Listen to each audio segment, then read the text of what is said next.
Welcome to my podcast, Love and Courageous. I'm the host, Demetris, and on today's episode, I'll be speaking about DDG, who filed a emergency motion against Halle. Now, Halle Bailey does have a temporary restraining order on DDG and also do have sole custody of their son, Halo. Now, after Halle Bailey was granted this, DDG decided to file for an emergency motion against Halle, trying to stop her from traveling outside the country with their son Halo for work. So, DDG alleged that Halle Bailey was the one who actually abused him. In the emergency motion that was filed in Los Angeles Superior Court, DDG asked the court to not allow Halle to take Halo on a plane trip to Italy, saying that Halle isn't mentally well enough to care for herself or their son. He also cited specific instances of behavior he viewed as unwell, including a time that he found Halle standing outside just holding his gun while she was pregnant. He also alleged that Halle Bailey attempted to have an abortion without his knowledge, but decided not to go through with the abortion, and said he thinks it's safe to assume that Halo was the result of her changed mind. He also alleged that she made threats to him against her own life and their son Halo through text messages. Also, when it came to Halle saying how she chipped her tooth and said that DDG grabbed her hair and banged her head on the steering wheel, DDG had a different version to tell. He claimed that he came to pick Halo up, but Halle jumped into his back seat when he did, demanding they come up with a formal co-parenting schedule. Now, he alleged she became increasingly agitated and started jumping from the back seat to hit him, and her momentum carried her forward and she smacked her head on the steering wheel. He also said he was actually on the receiving end of abuse by Halle, including photos of a large cut on his hand in the documents. Now, there are some alleged text messages back from 2022 of August the 23rd of Halle messaging DDG. So I'm just going to go through the messages and read what they say. It says, "And you'll regret it. You'll regret ever meeting me. Go back to the B's you're used to. Go back to effing thoughts. That's what you want. You never wanted anyone like me. You and your family hate me. Just admit it. But that's okay. Everyone does." Now, the other text messages that he showing goes back to 2023, February the 9th. Halle messaging him saying, "I want to die. I never want to." I think there's a typo here. It says NE, but I'm assuming allegedly she was saying B here again. "I hate this all. I hate this life." And DDG responding back saying, "Please stop taking it to this extreme." And here are some other text messages that goes back to last year, March the 21st of 2024. Halle messaging DDG saying just this: "I hate you. You are the most horrible person I ever met. I wish I didn't have to fight with you, but you continue to let me down every time." And Rain Soak, RAGNSOEAK, I don't know if I'm pronouncing that right, "about exchanging my son in a money deal for views, and openly flirt, ABD, help every other woman in the world but me. You hate me and want me to die. I want to die because of you. I will die because of you." The text messages continue. Halle allegedly texting DDG saying, "This is proof. You leave me hanging as a mother. This is another typo.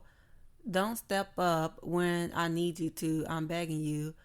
I just found out you slept with Lala in Mexico. I'm going to kill myself tonight. My son will not be around for it. I hate you forever. You can have him and let her be his mom." Then DDG responded back and said, "I can't believe you're acting like this." DDG also claimed that Halle tried to fight a girl that DDG went to the movies with. Also in the document, DDG was asking for sole custody of Halo, and if he did not get sole custody, he would like all their parental interactions managed by a third party. And DDG emergency motion was denied by the judge. He also filed a temporary restraining order against Halle, which was also denied by the judge.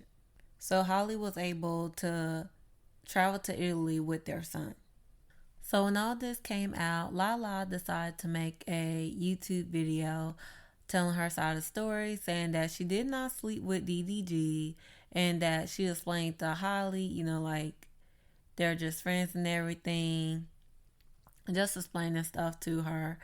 But one thing I will say is that this is just a plain out mess. It's just too much going on. There are so many red flags with DDG's side of the story. One of them is because I see a lot of people are not talking about this, but the text messages, they don't look real. He has an iPhone. Those are not iPhone text messages. And they're definitely not Android. If you look at Halle text messages, they're iPhone text messages. Not only that, but they look real. His does not. That's one issue I have. Another issue is that when he said that Halle tried to fight some girl that he went to the movies with, what is the girl name? Because I feel this way. If she did this at the movies, I'm pretty sure this would have been all over the internet. Not only that, but whoever allegedly the girl is, she could have made a YouTube video and got views for that. She could have even took the girl to court. So to me, it don't make sense that there's not a video out there. It's the movie, sweetheart. A lot of people are at the movies. Like who wouldn't have saw that? That's another thing. Another issue that I have is that he said that she tried to kill herself and her Halo. But here's the thing. If you knew allegedly that she was trying to hurt Halo a long time ago, why in the world are you just now filing a emergency motion? Now, this guy act like he's so proud to be a dad. But when it came to protecting your son, where was you at? You didn't do it. So that don't make sense. You waited until the last moment to file that. Also, another thing is, I think it's funny because a couple months ago, he was saying that, oh, she's not letting me see my son. But, hold on now, wait a minute. In this document now, in this report, you said that she specifically wanted to talk to you about co-parenting, the schedule, all right? But a couple months ago, you said that she wasn't letting you see y'all's son. So which one is it? Was she trying to build a schedule with you, or was she not trying to let you see your son at all? Another thing I want to talk about is that he also accused her of cheating on him, which I think is funny because it's like, DDG, your story is all over the place. Either she is crazy over you or she cheated on you. Which one is it? Because I'm tell you right now, if a woman cheating, sweetheart, she can give two shits what you doing in Mexico with another female. That's why I say DDG be lying. Which I already know the fool be lying, because there was red flags with him before. Even with his ex, Ruby Rose. Like, his story is just not adding up. Like, you had all this time to been filed that, and you want to wait until the last minute. Now, if you really cared about your own son's safety, he would have been took custody. Not only that, but the text messages. If you see all these text messages of your ex or your girlfriend at the time was sending all this stuff, why in the world are you only sending one message? That don't even make logic sense. If you feel like that she's going to harm y'all child, why the hell didn't you go get her help? That is the part that don't make sense to me. This fool only responded back with one sentence. And you see this girl allegedly crashing out, and that's all you say? That don't make sense to me. It seems like you don't care. And so I just think it's funny how he's trying to make her look crazy, like she obsessed with him. But then, dude, you literally just stood there and said that she cheated on you. Like, boy, which one is it? A woman's not about to be psycho crazy over you and then cheating. Also, in the text messages, when Halle allegedly texted, let Lala be Halo's mom, I just thought that was weird. I was like, now, I don't know her personally, but it just don't sound like anything not only her, but a woman would say. I honestly do not know any woman that wants another woman to take her place. That's just how I personally feel, and I'm just like, that right there, I don't know. That was a little weird. But I do know that she did say, she have dealt with depression. I don't recall her saying she was suicidal though. But I do know she did say, she was going through depression a few years back and that she did go to therapy. But that is all that I have to say about it. And now I'm going to get into the Black History Fact. The Black History Fact for today will be about Scottsboro Boys. On March the 25th of 1931, 9 black male teenagers were accused of raping 2 white women aboard a Southern Railroad freight train in northern Alabama. Haywood Patterson, Olin Montgomery, Clarence Norris, Willie Robertson, Andy Wright, Ozzie Powell, Eugene Williams, Roy Wright, and Charlie Wims were searching for work when a racially charged fight broke out between passengers. The fight started when a young white male stepped on the hand of one of the Scottsboro Boys. The young white men who were fighting were forced to leave the train.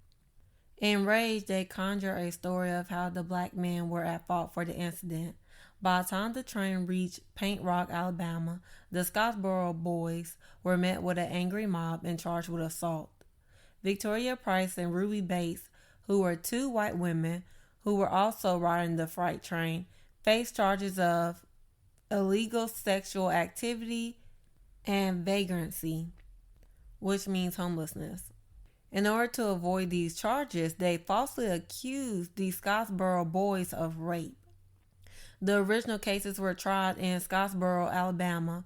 Only 4 of the young black men knew each other prior to the incident on the freight train, but as the trial drew increasing regional and national attention, they became known as the Scottsboro Boys.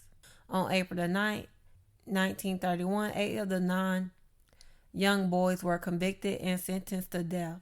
The judge granted Roy Wright, the youngest out of the group, a mistrial because of age, despite the recommendation of the all-white jury. After the initial verdict, protests emerged in the North, leading to the U.S. Supreme Court overturning the convictions a year later in Powell versus State of Alabama. The Supreme Court demanded a retrial on the grounds that the young men did not have adequate legal representation.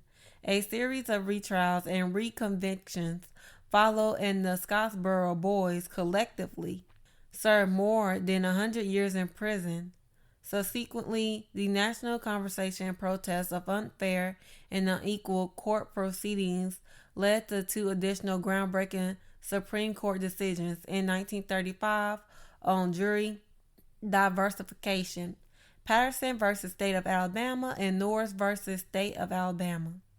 That is all for today, and for my next episode, I will talk about the Supreme Court that is limiting the power of judges to block Donald Trump's plan to end birthright citizenship. So thank you everyone for listening to my podcast, and I hope y'all have a lovely day.